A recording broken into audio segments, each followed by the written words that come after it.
Stop caring about what other people think, too. Oh. Like, be a good person. Stop caring about other people's opinions because they don't pay your bills.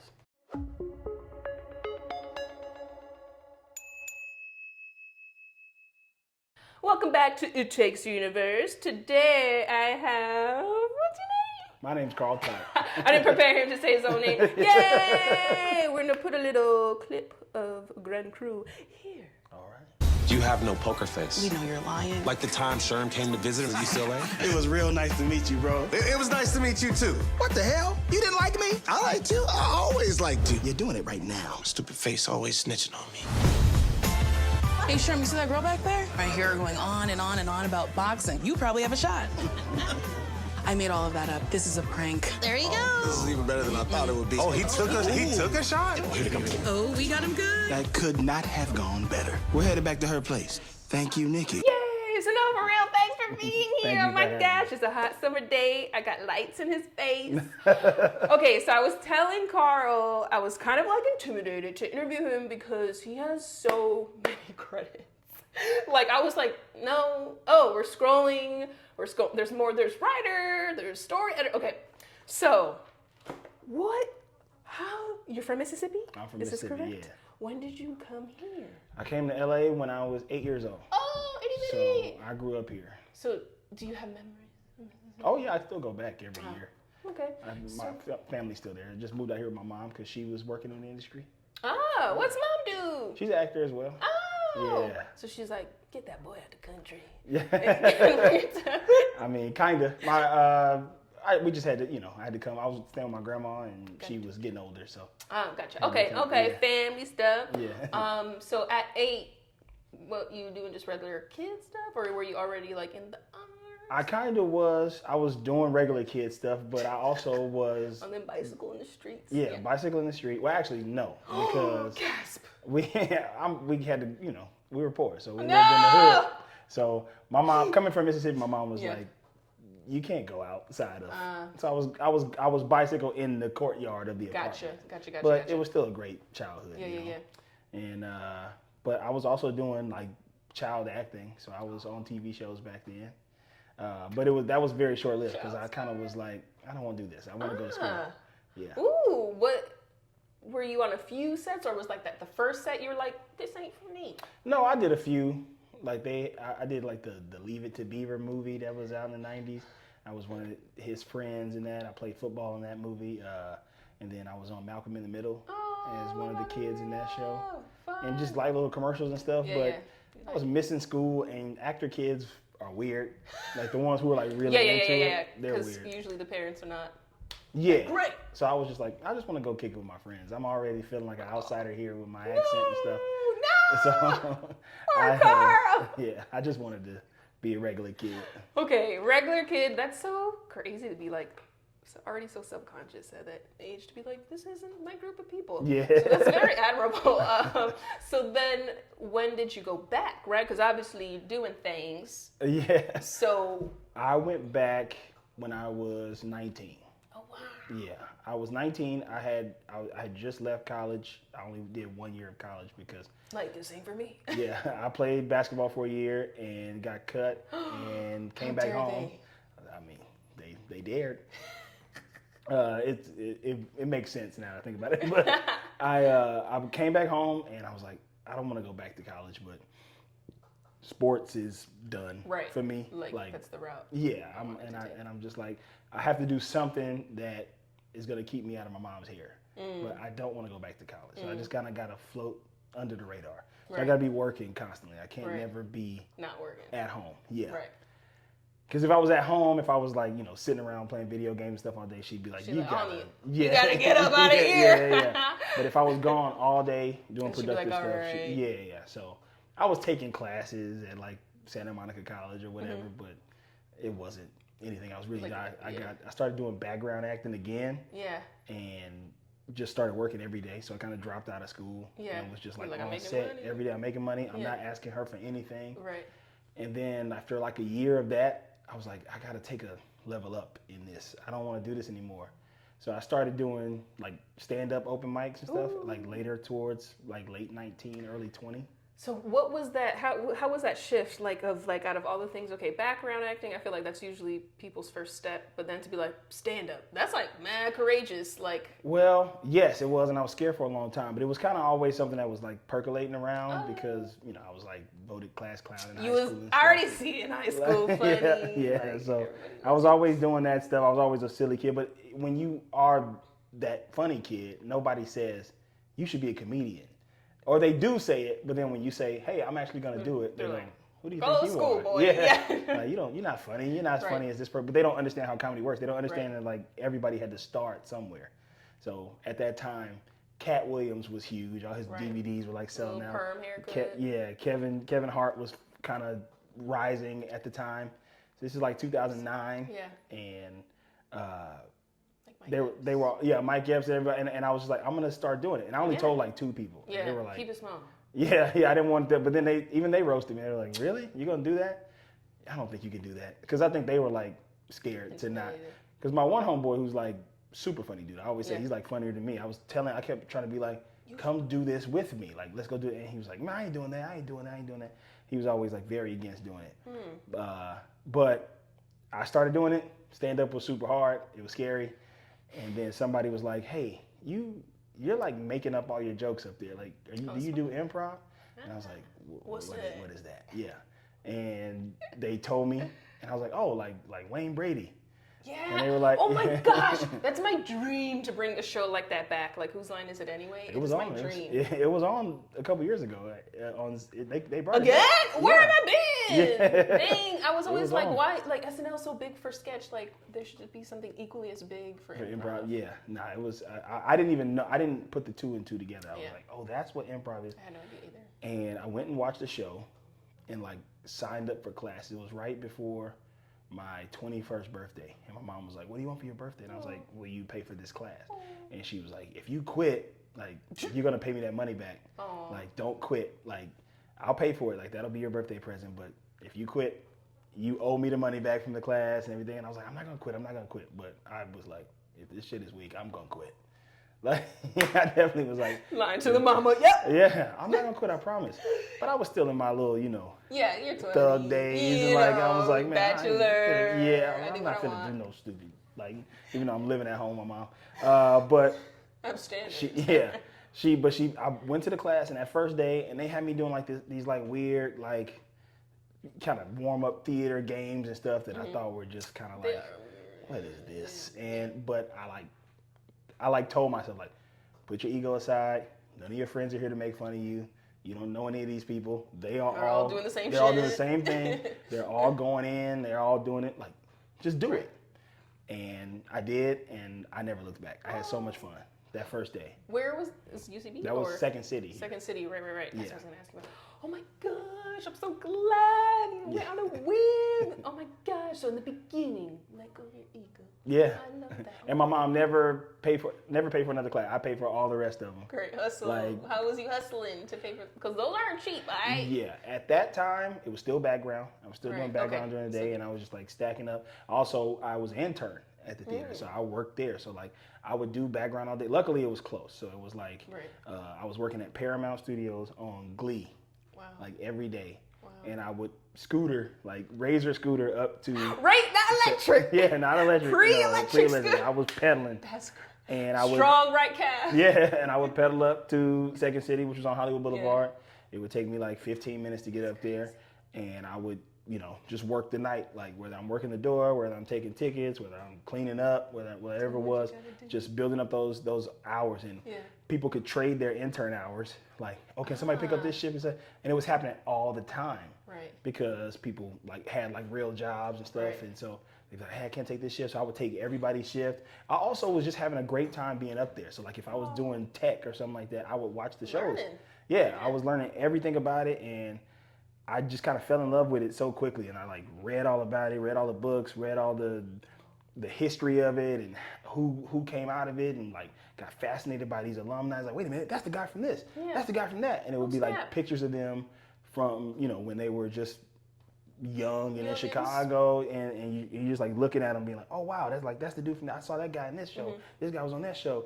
And it's just wow, everybody who comes who's acting, they started like here. That's really cool. Not at that location, like Chicago, but the company as a whole. Yeah, the company as a whole. But so I just like immersed myself in it fully while making money, and luckily, thankful to my mom. She wasn't like charging me rent, nothing like that. But I couldn't ask for anything. Like I had She's like, this is your gift. Yeah. She was like, you have a place to stay. You'll always have a place to live. But that's so good. I can't. She didn't have anything to give me, Yeah. So no, but she gave you support and shelter. That's enough. That's enough. And so I. And this was 2009, you said? 2009. Okay. Yeah. And so I was able to, do that background every day, and then got a job at UCLA doing like manual labor, maintenance stuff. Gotcha. And yeah, that was. The hustle. The hustle. Okay, yes, that's what I was going to ask you about. So Second City, you were like, they had their own sketch show? Yeah. And so was that your first time doing sketch, was through them?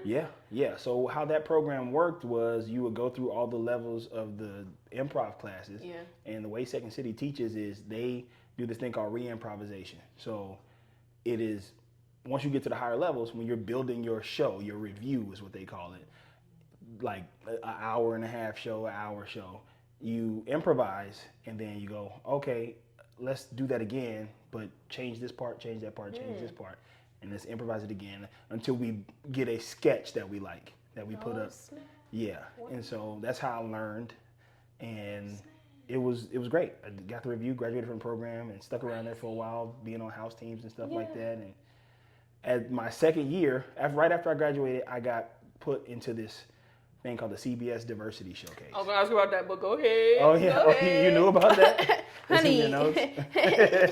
Yeah, I did that, and that was like a huge step. I didn't even know there was a sketch one. Yeah. I'm just like, dang, I've been out here 10 years. Every time I'm like, I pretty much know a lot. I'm like, nope.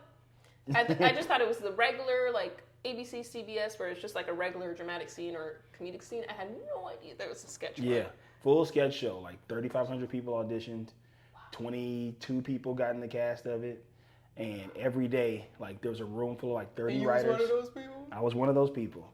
And there was like 30 writers, 30 or 40 writers, and people would come in every day. And there was a lot of people that cycled in and out from the writers, but most people stayed, and we did the thing. Like every day we're just reading sketches, and people put you in, and it was really cutthroat because the people who ran it at that time. 3,500, 22 people. Yeah.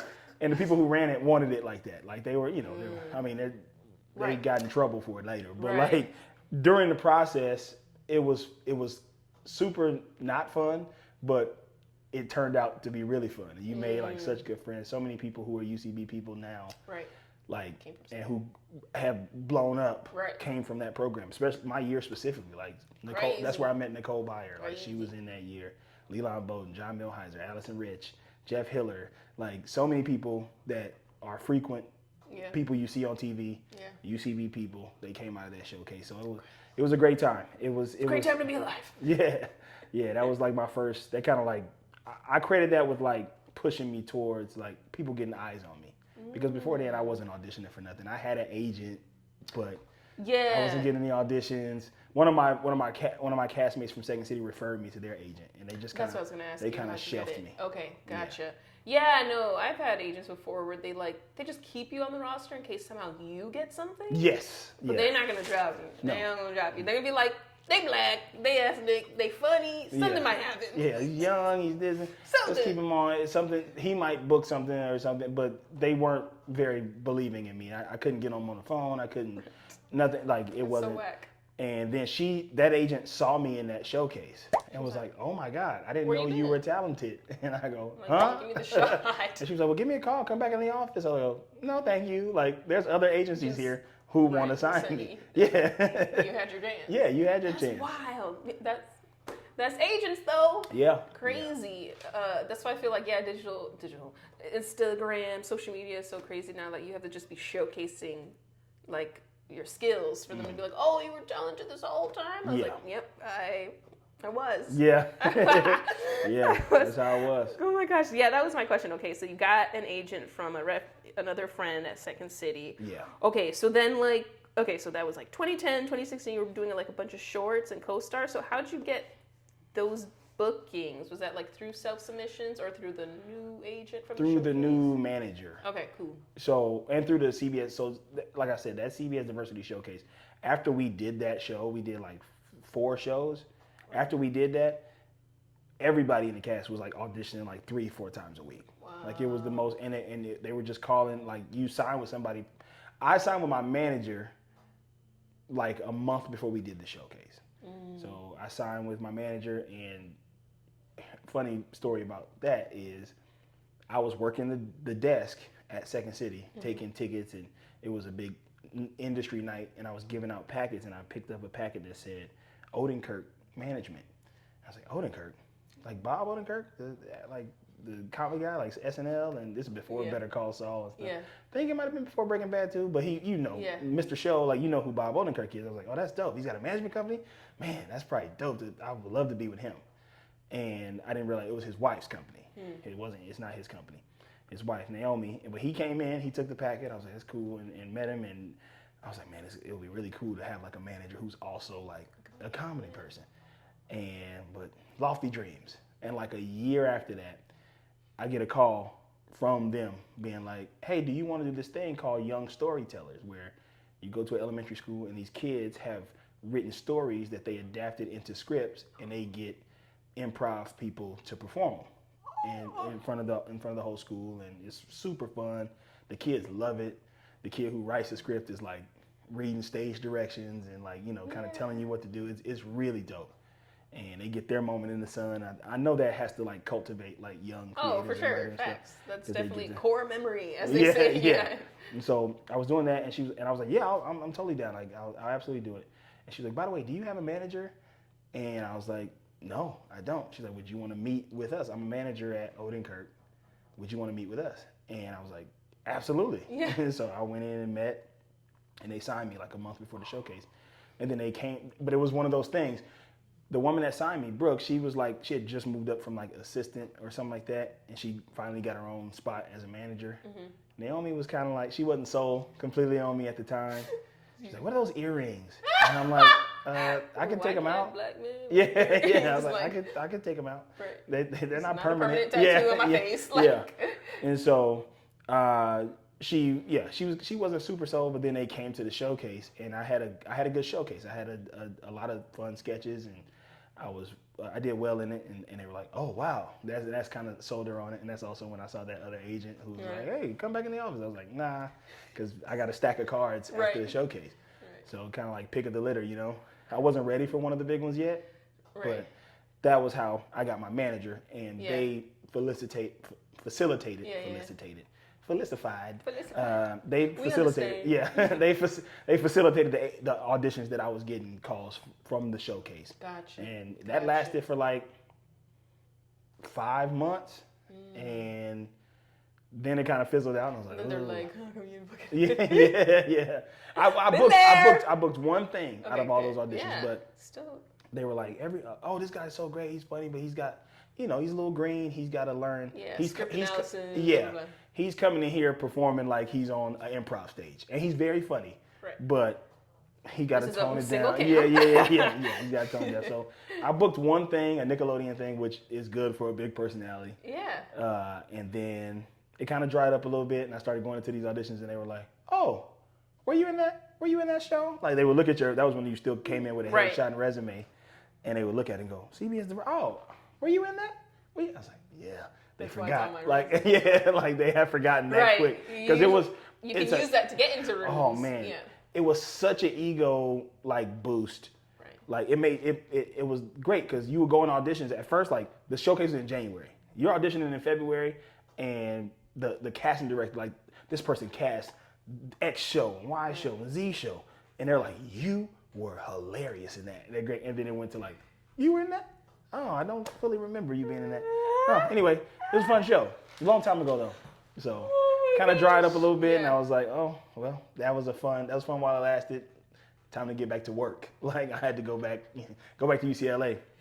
Gotcha. Yeah. Okay, so it's like so were you still with the same agents at that time, or I didn't have an agent at the manager? Time. Yeah, the manager. Yeah, were you still with them? I was. I'm still with them to this day. Oh, riding it. Yeah, yeah. Okay, 10 so years. at that time, were you starting to like? Because this is crazy. You were on MadTV.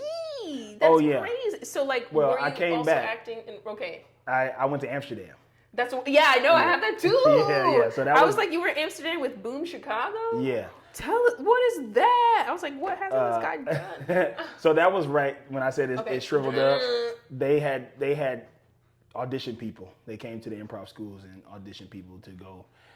And Boom Chicago is a improv theater company in Amsterdam. It's American comedy in Amsterdam.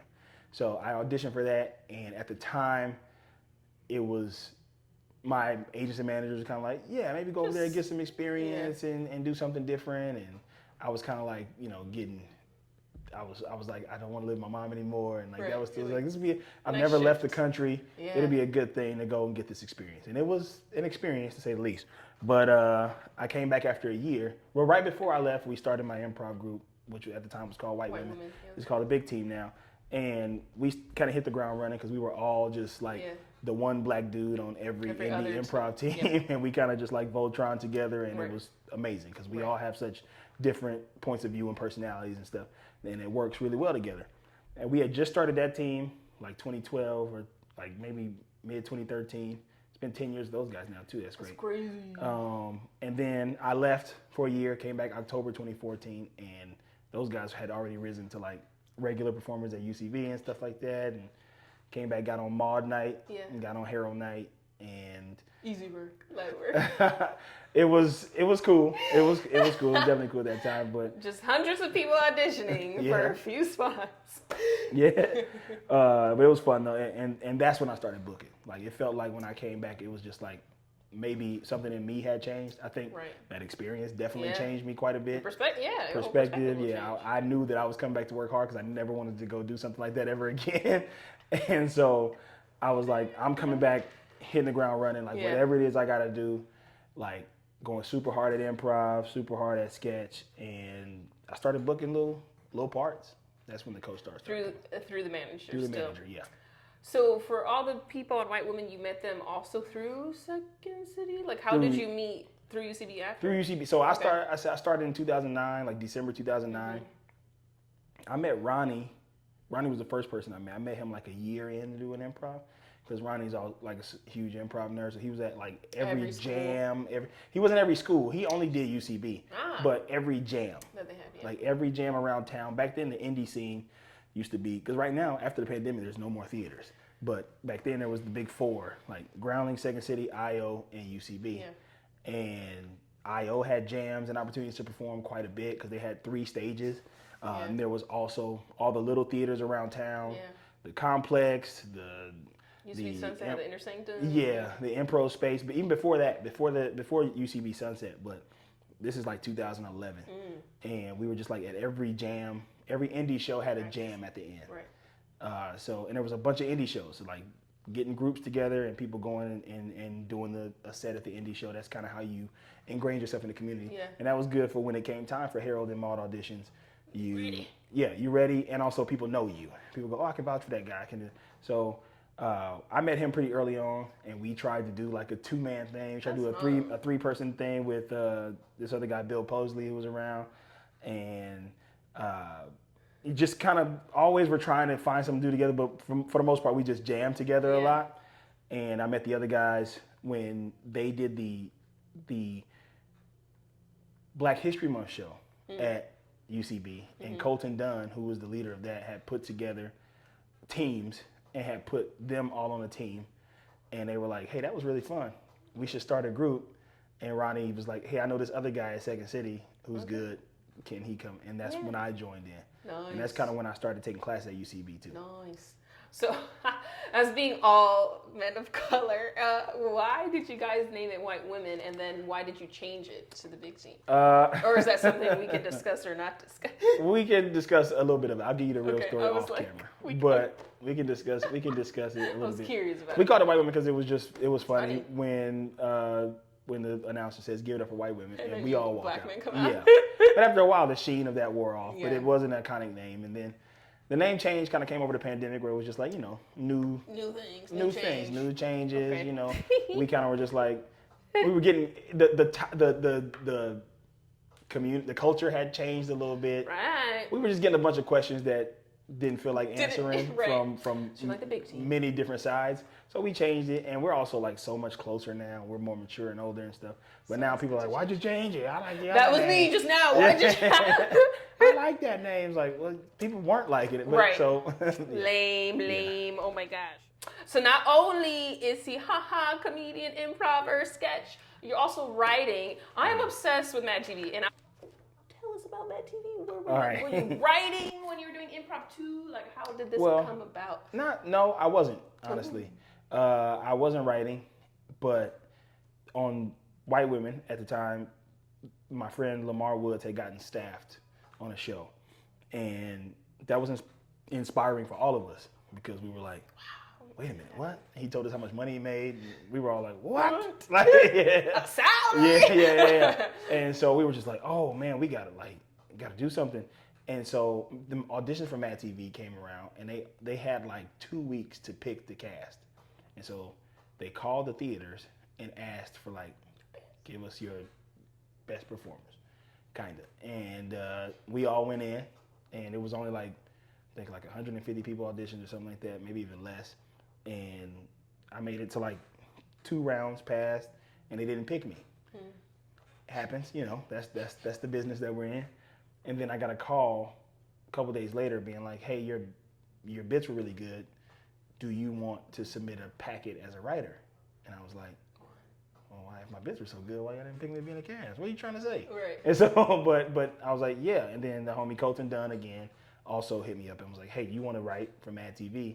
And I was like, yeah, I'll do that. I'll submit a packet. And so I just like wrote down using my improv skills and using knowing how a sketch is, created, how the UCB teaches sketch writing. I just wrote down a packet of like 5 sketches and turned them in, and they called me like a week later maybe and was just like, hey, we want to bring you in as a writer, like sign your paperwork and stuff like that. So I got the job as a writer, and I had to put aside, the feelings of like, well, I wanted to be in the cast. And I was like, you know what? I'm going in here, still got the opportunity to go in here and do this job. I'm gonna do the best to the best of my abilities, and it was a great experience. And while I was writing at MadTV, I was working on a pilot script as a sample, and because I was just like, I'm just gonna do this writing stuff until something comes along. Because acting, until you get like a regular job, it's few and far in between. Like you could do 1 job a year, 2 jobs a year, and that ain't enough money to like really survive. Right. So I was like, I'm just gonna get in these writers' rooms because this has been great. That room was, I think, 20 weeks, and that check every week was the most money I'd ever made in my life. And it was variety pay. It wasn't even that much, but it was the most money I had ever made at a consistent basis ever in my life. All the background. Yeah. I was able to buy a car. I was able to help my mom out and everything I've been wanting to do. And so I wrote a script while I was there, and as soon as MadTV was over, I had my reps turning that script in, and I got a job, I think, less than a month after it ended. And that's why you always gotta, if you want to write, you always gotta have a sample ready. Always gotta be ready. Stay ready so you don't have to get ready. And you can use that sample for a long time. I'm still using the same sample I wrote a long time ago. My reps are like, hey, it's time to write a new one. But because we're on strike, maybe you should think about a new sample. But and I will, but always be ready. Stay ready so you ain't got to get ready. And one of the homies, Renee Goubet, hit me up and was like, hey, I'm working on this show called Brockmire on IFC. Do you have a sample? Because we want to bring in like we don't have any people of color in the room, black people in the room, and we got a black character that we want to. And I was like, dope, hell yeah. Here's a sample. And the showrunner thought it was great. Shout out Joel Church Cooper. He thought it was dope. He brought me in, and I got to write on that show, and that's how I got my first episode written by. And after that was over, got staffed on another show called Ghosted with Adam Scott and Craig Robinson that lasted for a season. That was an interesting experience. That was my first network room and my first staff writing job. And after that was over, I went to Brooklyn Nine-Nine. And crazy. So what's for someone coming? Because I'm not certain about this. For someone who's like, oh, I want to write. What's the difference between a story editor and a writer?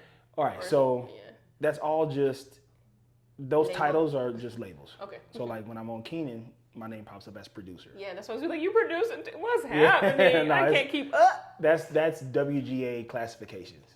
Okay. So based on like your status level, sometimes it comes into play in the room. It definitely comes into play when you get to co-EP, because the co-EPs in the room are like, hey, y'all are doing the most work here, like, and you need to be because you're getting paid the most money. Yeah.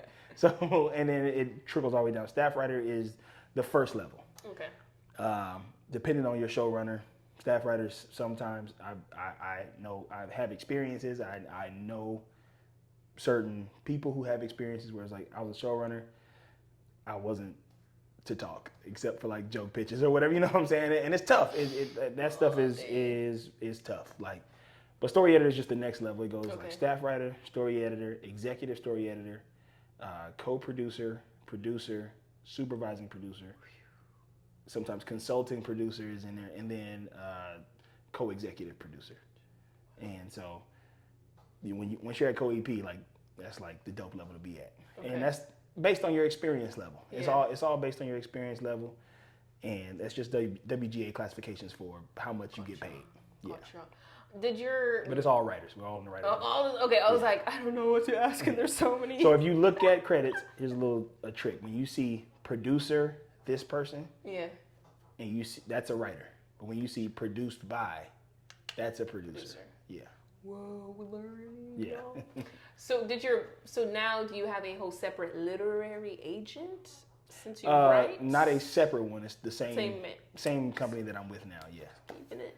Just keeping it together. Oh my gosh. Okay. And then I also saw voiceover stuff. Yeah. When did you start doing that? Was that like, hey, I'll try it, like an opportunity came, or you're like, I kind of want to do that too? I think an opportunity came. I think those opportunities come from like people who have cartoons and stuff that listen to me on podcasts. And so, because podcasting has been a pretty big, Bang Bang, I've been doing that for like and the Wolverine. Yes. I mean, yeah, Wolverine. Thank you for reminding me of that. I almost forgot about that. But that was an opportunity. I think it's all just people who know. Like, it's been people who know me. I don't think I've ever booked one off of a audition. Yeah, I think it's all just been people who know who I am. Oh my gosh. Okay, Siri. I don't know if Siri's time. Okay, so I saw you had a little picture with Karen Bass. Oh my God, I love her. To you. I need to be serious. Everything is comedy. No, but seriously, as a black male in America, what are like topics that are most important to you, and like things that you want to be a part of the change? I think big broad. Yeah, I think just me personally, I want to get more people in inner city communities doing like comedy stuff, doing more creative stuff. Period, and just letting those voices be heard. And now is the best time ever. Like I'm addicted to TikTok just like most people, and I'll sit there and I'll scroll and I'll see these videos of these people like doing such funny stuff.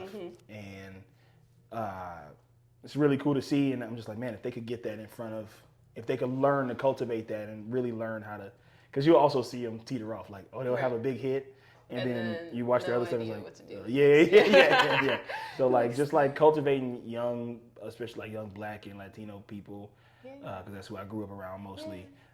Getting them involved in stuff. I didn't know what improv comedy was. Neither are. Yeah, and you see now there's still not that many of us around. This is the most diverse the theater's ever been. You can imagine what it looked like when I started. Yeah.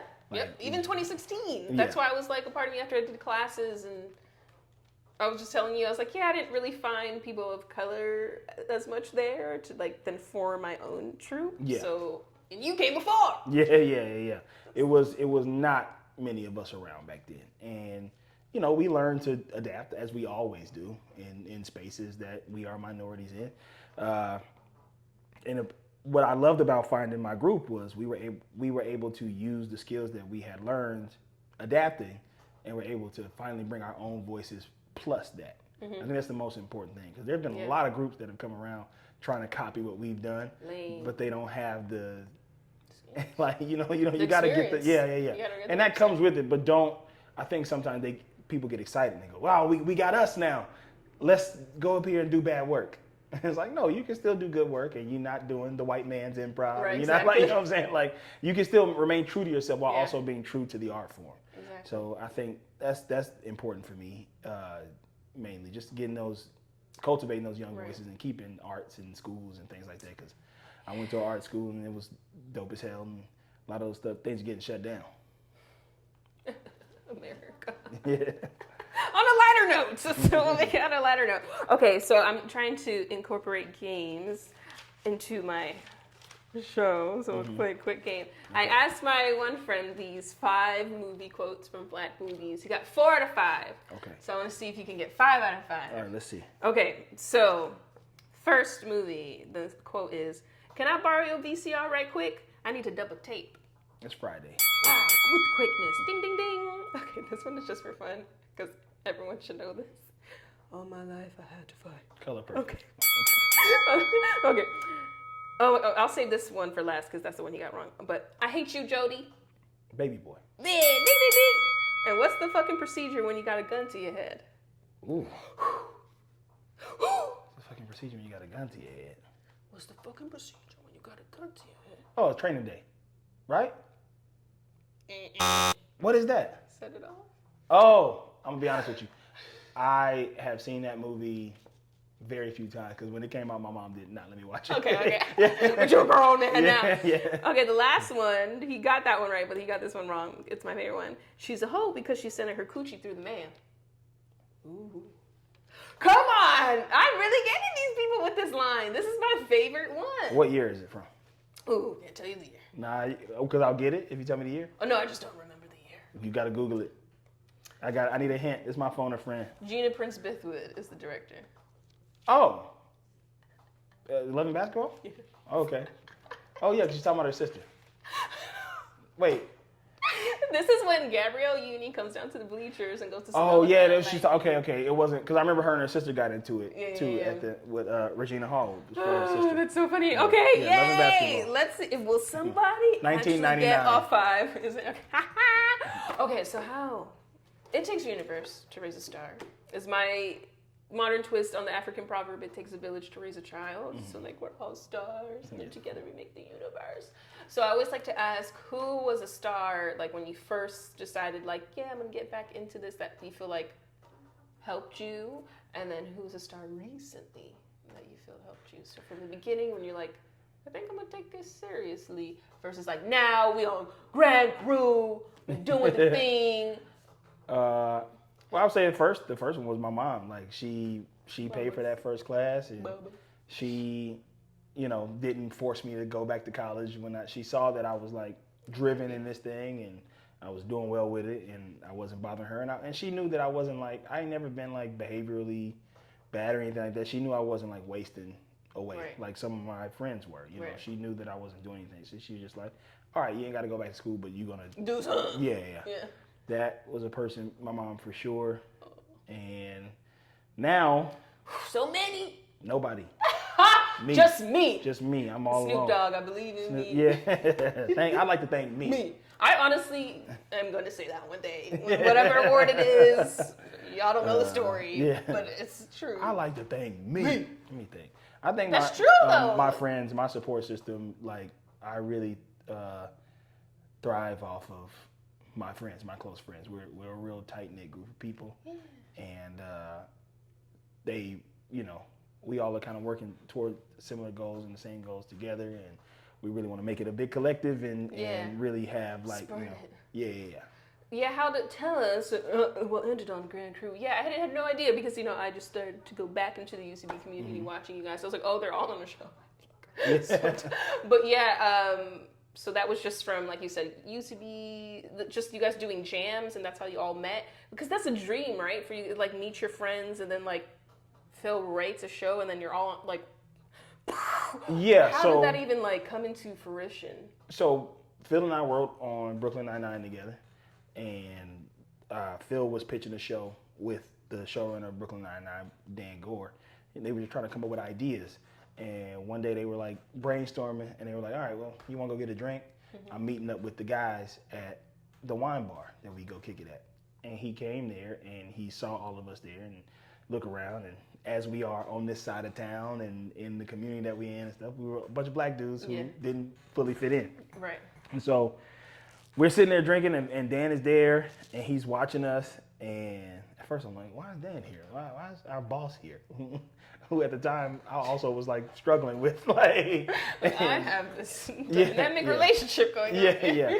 But he came and he saw us how we all interacted and how we as black men were all like in touch with our emotions, emotionally intelligent, talking to each other about our problems, whether it be dating, whether it be life, whether it be whatever, how we joked around, how everybody had a story, how everybody, and Dan looks at Phil and goes, this is the show. Like, black dudes hanging out at a wine bar, showing their vulnerable side that most people don't really see them doing. You got to write this. And so he wrote it, and they went through the proper channels, of course. They, going into NBC, where Dan already has a super popular show on with Brooklyn Nine-Nine, and they pitched it, they bought it in the room, and then the audition process started.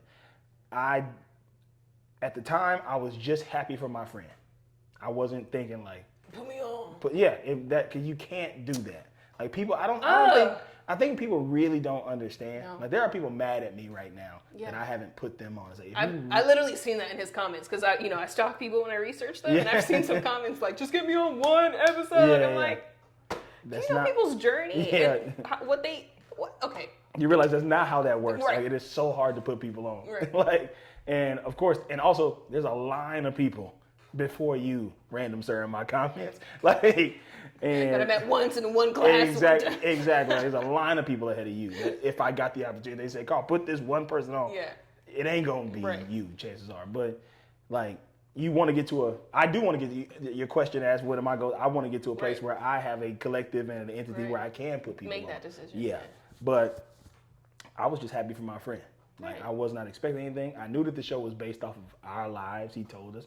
But that's how that goes, I got an audition like anybody. I'm sure he suggested me, and so you still on audition though. Yeah. Still had the audition because I'm not a name. The only person that got offered the show was Nicole. She got offered her part. Everybody else in the show had to audition. Echo had to audition. I had to audition. Aaron, Gracie, Justin, they all had to audition. So I went in and I knew, and this was from an experience too that I had. The experience before was NBA 2K. I had an audition for NBA 2K. I was like, NBA 2K? What? Like to be like in a cutscene or something like that? It was before. It was like the first time they were like doing the story mode. Right. So you didn't know how big it was gonna be? I didn't know how big it was gonna be. I didn't know I was gonna be like in San Jose. I thought it was gonna be like voiceover or something. Right.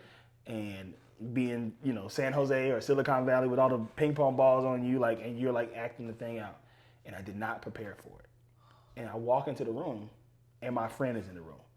He wrote it, and I did not do a good job. And I was like, I even apologized to him later. I was like, I'm sorry if you like told him something about me, said I was good or something like that. I showed up and I was like, what the fuck is this shit? Right. Like, what is he doing here? So I tried my best, but I didn't do a very good job. So this time I was like, I'm not going to embarrass my friend. Right. I'm not going to embarrass myself. So I drilled it. I worked on it, and I made sure I was like off book, and I auditioned for 3 characters. And I made sure I was off book on all of them and did the best I could on all of them. They're like, let's keep you with Sherm. Like, and we're gonna have somebody come in and read with you. And they kept bringing me back. I'd auditioned like 4 times. And then finally the network gave the okay that it was gonna be me. It was not a process of Phil giving me a handout. Right. And everybody who says that, I get super pissed off at because like I did not. They don't know the process. They don't know the process, and they think like, oh well, yeah, well he wrote a show and he gave all his friends parts. No, that's not the case. I was the best person for the job. Yeah. And I worked hard to be the best person for that job. I'm confident in saying I was the best person for the job. Right.